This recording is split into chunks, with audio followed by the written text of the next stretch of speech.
सपा के राष्ट्रीय अध्यक्ष अखिलेश यादव ने यूपी में पंचायत चुनाव को लेकर एआई वेरिफिकेशन को लेकर चुनाव आयोग पर तंज कसा है। अखिलेश यादव ने सोशल मीडिया साइट एक्स पर लिखा है कि जब जुगाड़ आयोग एआई से 1.25 करोड़ का अपना घपला पकड़ सकता है तो फिर हमारे द्वारा दिए गए 18,000 में से केवल 14 एफिडेविट का जवाब देने के बाद बचे 17,986 एफिडेविट्स का क्यों नहीं जवाब मिला अब तक। ये बताया कि बिहार में वोटर्स को लेकर चले अभियान के बाद अब यूपी में फर्जी वोटर्स पर हंटर चलने की बारी है। पंचायत चुनाव को लेकर एआई वेरिफिकेशन में 1.25 करोड़ मतदाताओं के नाम एक से ज्यादा जगहों पर पाए गए हैं।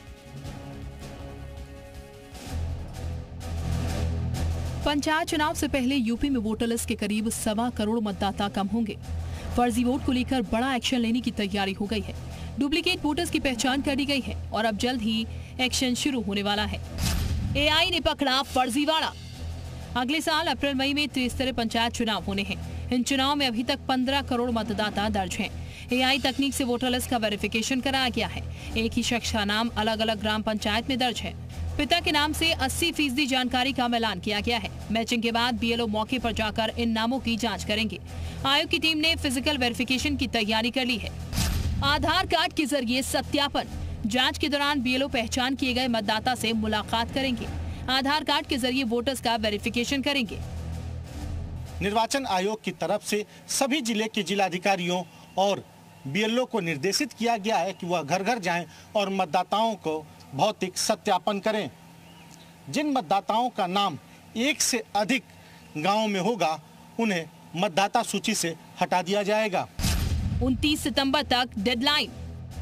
चुनाव आयोग ने भी डीएम को अभियान चलाने के निर्देश दिए हैं। डुप्लीकेट नामों की पहचान कर उन्हें हटाने के निर्देश दिए हैं। 29 सितंबर तक एक से ज्यादा नाम वाले वोटर्स की पहचान कर आयोग को उनकी रिपोर्ट सौंपनी है। ब्यूरो रिपोर्ट जी मीडिया। धर्मेंद्र जी हमारे साथ बने हुए हैं, पल्लवी जी भी हमारे साथ बने हुए हैं। पल्लवी जी, आपने सुना सोशल मीडिया साइट एक्स पर लिखा है अखिलेश यादव ने तंज कसा है और चुनाव आयोग को तो जुगाड़ आयोग ही कह रहे हैं। वो ये भी कह रहे हैं कि एआई से जब 1.25 करोड़ का अपना घपला कर सकते हैं तो हमारा जो एफिडेविट है उसका जवाब क्यों नहीं दिया अब तक। देखिए, भारत विरोधी ताकतों के दबाव में समाजवादी पार्टी, कांग्रेस पार्टी, जो इनका एनडी गठबंधन है, इनके जो नेता हैं, ये देश के लोकतंत्र को बदनाम करने की साजिश में लगे हुए हैं। एन केन प्रकारेण किसी तरीके से हमारी सरकार बन जाए, इसलिए ये इनका सारा ड्रामा है। और इसमें जो है जितने भी भारत की संवैधानिक संस्थाएं इनको खत्म करना चाहते हैं, देश के लोकतंत्र को बदनाम करना चाहते हैं और जनता को भड़काकर देश में अराजकता फैलाना चाहते हैं। जो भी एक लेकर आते हैं, झूठ लेके आते हैं जनता के सामने, वो पकड़ा भी जा रहा है। आपने पहले भी देखा, वोट चोरी का आरोप लगाते हैं, अलग अलग नाम लेके आ रहे हैं, सारी पोल खुलती चली जा रही है। और वोटर जो लिस्ट है उसमें नामों में चेंज, या फिर इतने लोग थे अभी इतने लोग। देखिए, 2011 के बाद से जनगणना नहीं हुई है। 2021 में प्रस्तावित थी पर कोविड की वजह से नहीं हो पाई, जो आगे भी होने वाली है। तो बहुत सारे नाम होंगे जो उसमें चेंज हुए होंगे, कुछ माइनस हुए होंगे, कुछ प्लस हुए होंगे, लेकिन नहीं, कांग्रेस पार्टी और समाजवादी पार्टी ने बिल्कुल सोच के रखा है कि उनको सरकार को और जो जितनी भी संवैधानिक संस्थाएं हैं, चाहे वो हमारे न्यायिक संस्थाएं हो। ठीक है पल्लवी जी, ठीक है। धर्मेंद्र जी, क्या ये सही मान रहे हैं ये जो अब किया जा रहा है उत्तर प्रदेश में भी कि एआई वेरिफिकेशन से जब 1.25 करोड़ मतदाताओं के नाम में एक जगह से ज्यादा जगहों पर पाए गए हैं, तो ये तो अच्छी बात है ना। देखिए, एक महीने के अंदर बिहार में 65 लाख वोटरों को काट दिया गया और 2022 में हमने 18,000 वोटरों की शिकायत की थी कि ये गलतियां की गई है। उसकी जांच आज तक आयोग नहीं कर पाया। केवल 3-4 कलेक्टरों 7 से 8 जो की संख्या में करके वो भी जवाब दे दिए। उसका भी अभी तक हमें कॉपी उसकी उपलब्ध नहीं कराई गई, कहाँ जांच कराए, किस तरह जवाब दिया। ये तो चुनाव आयोग की कार्य करने की प्रणाली है।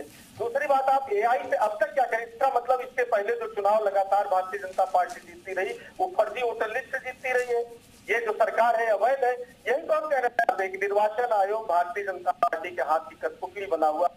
ये तो जो एआई के जब आधार कार्ड सबके बने हुए थे तो आधार कार्ड पहले लिंक कर दिए होते, जो कि सुप्रीम कोर्ट में इन्होंने एफिडेविट में कहा आधार कार्ड को मानते ही नहीं है, ये वैध पहचान पत्र है।